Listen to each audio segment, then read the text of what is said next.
I interact with my crowd a lot, so I create a lot of stuff just on the spot for that room, for that audience that can't be repeated elsewhere. And I think that's the icing on the cake. Well, what an absolute pleasure it is to have Joe White on Comedy Legends with Bevo, all the way from Perth. Joe, great to have you on. Thanks for having me. What an introduction. Now, your show, Ethiopian Still Not Hungry, what a great name for a show. How's it going? And because obviously over in Perth, you're winning awards left, right and centre. Tell us all about it. Yeah, so Perth is my home base. So it's been going amazingly well there. We just did 1,402 tickets sold for my Perth Fringe run, which was a month. And then, but it's my 7th time doing the Perth Fringe Festival, so I've got a strong following there. And then this is my first time doing Adelaide Fringe. So pretty much no one knows me here, Bevo, except you, maybe. And it's been fun. It's been interesting. I'm at the Howling Owl in the city, the Howling Owl Cafe. And they've got this nice new room downstairs. The acoustic is beautiful. The staff is amazing. The owner, Rachel, she looks after us. It's like having my mum on tour with me, you know. As soon as I walk in, Joe, how are you? Here's some drink cards. I'm like, the best part is definitely the free drink cards. So she's been lovely, you know, and the audience that have been coming through, they've been amazing. Like I was telling you earlier off air, we've had numbers from 5 all the way to 50 in this nice intimate room, and every single audience that we've had come through has just been incredible. And it's my first Fringe, so I've been telling everyone to spread the word, you know, if they enjoyed me, and if they didn't, to just keep it on the down low and don't say anything, pretend this never happened. Well, with the awards that you're winning in WA, I can see why you're so popular here in Adelaide. So. Yeah, well, I like to think that I'm going to get popular in Adelaide, but I'm very popular in Perth, which is my home base again. But I think it's all due credits to my mum spreading the word, you know, within her community. Oh, that's wonderful. And the awards has been incredible. It's been incredible. 4 years in a row, we've got Best Comedy Weekly Award. And congratulations, that's yeah, huge. Thank you. I got Critics' Choice Award as well last year from Perth Now. And they're nice because it shows you that the work that you're doing is appreciated, and it's like, here's an award for what? For your work. Oh yes, my work is worthy. You know, it gives you that little bit of feeling, but ultimately the biggest reward is the audiences coming towards you and leaving going, this is the best thing ever, you know, and coming back. That's the main award that I'm interested in. And give us a bit of a sneak peek in terms of what the show's all about. I know you don't want to give too much away, but. Yeah, well, it's not the same when you're sitting down, you know, trying to do your jokes. So I'm not going to do the jokes, but I'll give you an idea of what the show is about. So I'm Ethiopian, born in Sudan, raised in Perth, Australia. I used to be an ex-business banker, and then I went into comedy. My comedy is about, it's observational. I talk about the transitioning process, coming from a different world to Australia and transitioning into the Australian way of life, what that looks like for, you know, my mother, who's a single mom of 6 kids, who speaks no English whatsoever. We're helping her though. You know, she's got that Ethiopian accent. She's very traditional, so helping her navigate the challenges in a new country like Australia. So my comedy is about that.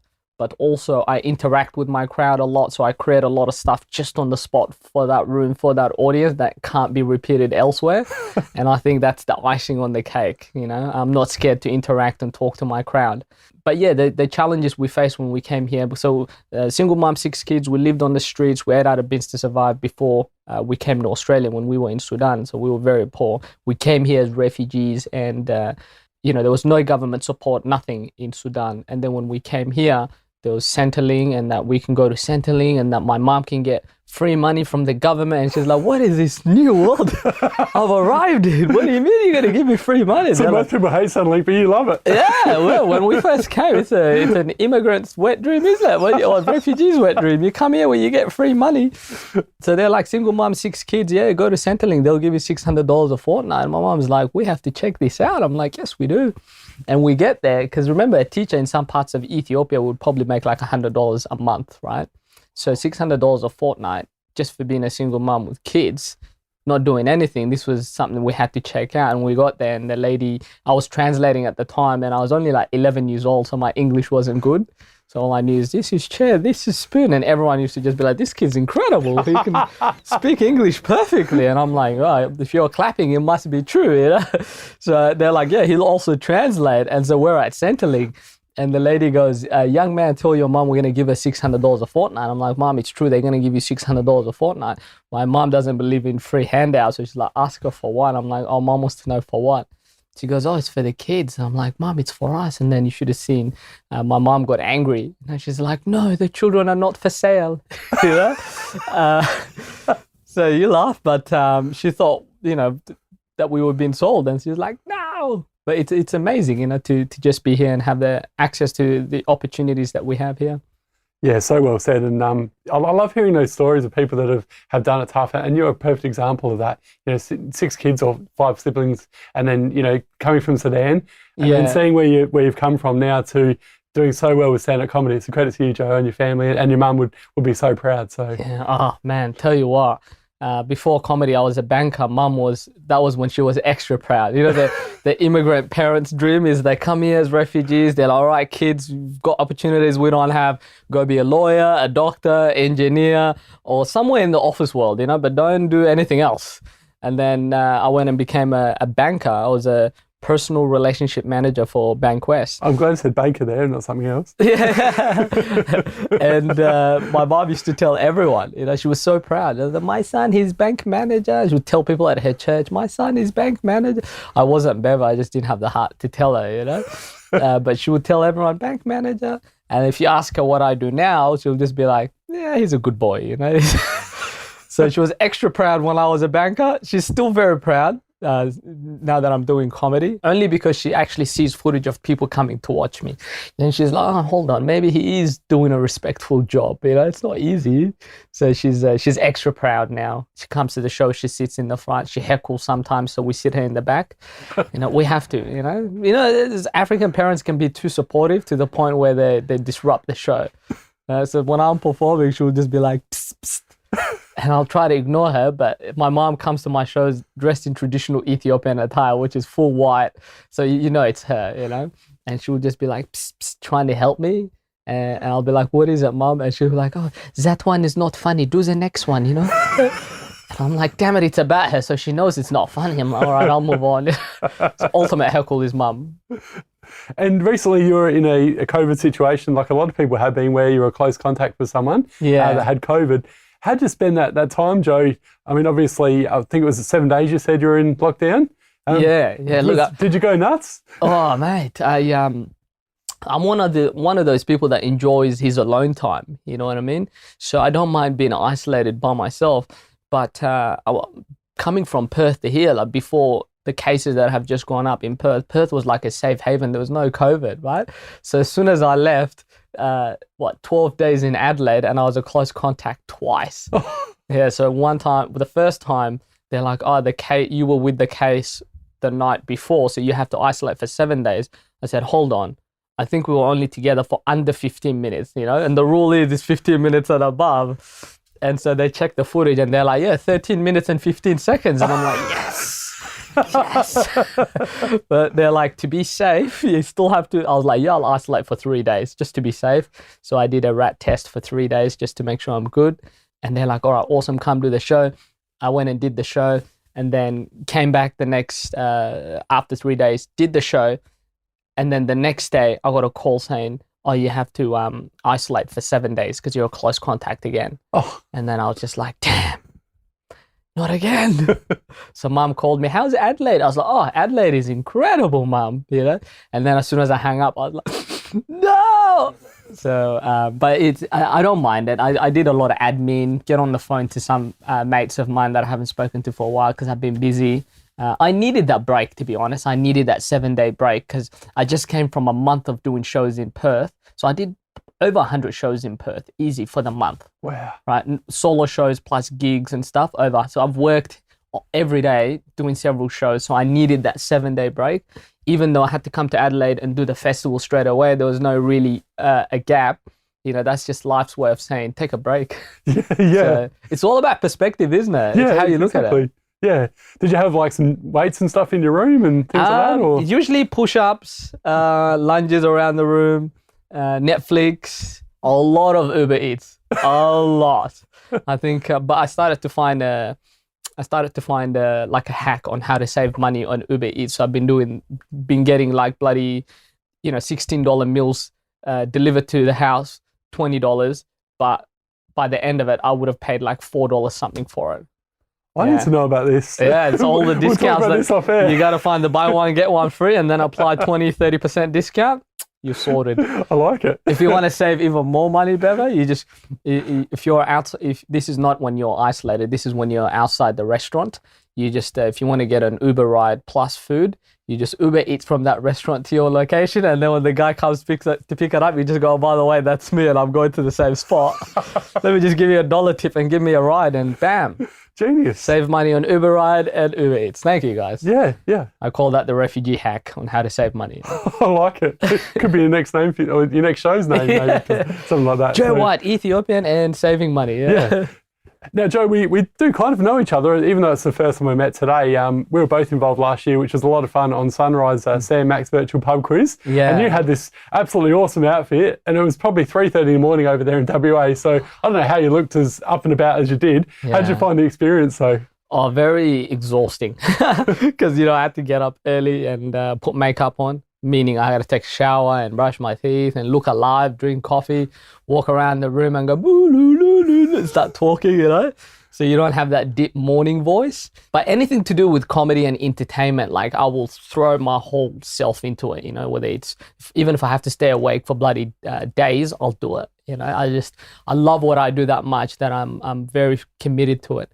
And that wasn't even like the hardest thing I've done in terms of in the entertainment industry, in terms of getting up early or constantly going no break. I think the most I've ever done in that field is when I was touring with Maximini. He's a LA comic that was touring Australia, and I was in Canada, and I got the call, do you want to tour around Australia as an opening act? I said, yeah. And so in 7 days, right, I flew from Toronto to LA to Brisbane to Sydney to Melbourne to Perth. No, Perth, we did Brisbane last. So we went Sydney, Melbourne, Perth, Brisbane, and then he flew from Brisbane back to America, and I flew from Brisbane back to Perth. Right, all that within like 7 bloody days, man. So it was just show after show after show. Do the show, rush to the airport, get on the plane. Sometimes I would see the same flight attendants and they'll go, oh, you're back. But this time, as the days went on, my suits, because I was wearing a suit, started to get crunchy. They started giving me the emergency seat to sleep on. And it was fun. It's part of the experience. Where do you get all these wonderful suits from? Because you had a ripper, that day at the Sunrise experience. Yeah, I get them for free. What? Yeah, I know, right? You need to move to Perth. So there's a suit shop in Perth called Penguin's Formal Wear, and it's owned by a South African guy. His name is John, lovely guy. I've known him since I was like a career, then went into banking, and he's always just dressed me up. And so now that I'm in comedy, like he gives me the nicest suit jackets. He calls me to come and pick him up. If he sees something, he's like, Joe, this will look good on you. And he just gives it to me for free. He's just very helpful, but also it's like, we have this agreement where I wear it, people see it, I tell people where I get it from. So it's free plugs for him. But also I think he's just a lovely person, Yeah, Penguin's Formal Wear on Hay Street in Perth. I remember that next time. I'm pretty sure you can order it as well. There you go. If you're interstate. Well, they're great suits, so keep up the great work. Remember that suit that you saw on Sunrise? Yeah. Yeah, the suit jacket. I call it the Wakanda, the black and gold Wakanda jacket. Yeah. People, when I walk down like a busy nightclub strip, people actually like just touch it without saying anything. They just grab it. People take pictures of it when I'm not looking. And I remember someone took a picture and he said, I want to send it to my fiance in London. I think he would look good in it. And I'm like, all right. And you've obviously spoken before, Joe, about your amazing journey from Sudan to Perth. And where did you sort of get that real love for comedy? When did it begin? And was there sort of something on TV where you thought, you saw someone like maybe an idol or an influence of yours where you thought, I just really want to be doing what they're doing? Like, where did it come from? Yeah, I've always had that. I've always been the funny guy in the family. I've always been like when we're sitting around the couch and everyone's teasing each other, no one picks on me because they know if they do, then everyone will be laughing at them. So I've always had that. I'm the one in the family that has to pick someone to make fun of, and I always choose my older brother. And when I'm done, he's always like beating on me for not stopping, and so I've always been that person. I remember when I was like 13, my younger brother and his mate would come over to sleep over. They wouldn't be able to go to bed because they're like, oh, we're not tired. Can you do like can you make us laugh? And I used to get these dolls and just make them have conversations. And they used to just be pissing their pants laughing from that. So when I look back, I've always had it. I've always used comedy, I guess, to like make my mom laugh during our tough times back in Sudan. So I've always used comedy to just deal with my tragedy. You know that saying, tragedy plus time equals comedy. Yeah. And so that's what I'm doing now is I'm using my comedy and I'm talking about the stuff that happened and, coming here and from a comedic angle though. And so I've always been that funny guy, but I've always put up this serious image publicly. I've kept it just with my family, the jokes and close friends. And then just like most comics, they'll tell you something happens to them where they go, bugger it, I'm going to try this new way and see if people enjoy me, because it's hard. It's you're performing to a room full of strangers where the rejection is on a mass scale. It's not just your family or your friend going, shut up, you're not funny. It's a whole room of people going, yeah, nah, this is not going to work. Right? So true. That's hard, So yeah. There's something that happens that makes you go, I want to try a new way of living. And I do not care what the outcome is. I just want to try it so that I don't have regrets. And I think for me was, I was in a relationship, 10-year relationship, engaged to be married. We worked together in the bank. And then that relationship ended. She broke up with me and I was devastated. I didn't know what to do with my life, right? And then by some miracle, my sister called me and she's like, oh, I was just at the shops and there was this random psychic place. I went to it and this lady freaked me out. I'm at home now. Can you please come over? So I went over. She was crying and I was telling her, don't believe in that stuff. It's just bullshit, And then as a joke, she goes, why don't you go and see her? You've had an interesting life where, you engaged to be married and stuff. All of a sudden, you're a single man. You're not living together anymore. And, go see what she says to you. And I was like, yeah, why not? Let's see what she says, I was like, I'll check this out for you. I went there and she blew my mind away, the psychic lady, She said, like, you're not supposed to be in banking. You just like the position of like status. And, she said, you've got a really funny sense of humor about you. You're supposed to be like on stage doing something, that's what I see for you is on stage. She goes, you're definitely on stage because you're elevated and there's a room full of people and it's good energy that I'm feeling. And I thought to myself, wow, she really is on drugs, But she's like, are you a rapper? I'm like, are you stereotyping? And she goes, no, I'm not. I'm like, oh, what's going on here? She goes, it's supposed to be something with stage. I don't know what it is. You're just going to have to find out what it is. That's your job. But if you don't find out what it is, you're going to be an old man and you're going to regret the way you lived your life. And that was the sentence that really hit home with me. And, I didn't want to have any regrets anymore. And I think I lived a lot of my life quiet and reserved and trying to make sure everyone's happy and I'm not stepping out of line, So now I'm like, I want to find out what the meaning of life is. I want to be a free spirit. I want to explore as much as I can. I want to just like give it my best and just pour it all out, die empty. That's what I want. And so regrets was something I couldn't afford to have. And so when she said this to me just before I left, I said, a month ago, I actually wrote a page of stand-up comedy to trial. And her mind was like, that's what it is. You have to get on stage. You have to try it. And I was like, nah, this woman's crazy, right? And then I went home and it just kept eating at me. Old man with regrets. I was like, no, that can't be me. And so I looked up, stand-up comedy. I found one and I went and did the course and stuff. And they got me on stage. Australian stand-up school of comedy run by an African-American guy called Dante. And I did it and it was incredible. And then I came on stage, 5 minutes, received 2 applause breaks. And when the 5 minute was over, I thought I was going to have a heart attack before. On stage, adrenaline was rushing. I didn't know what was going on. I was just doing what I practiced, trying to be as good as I can, right?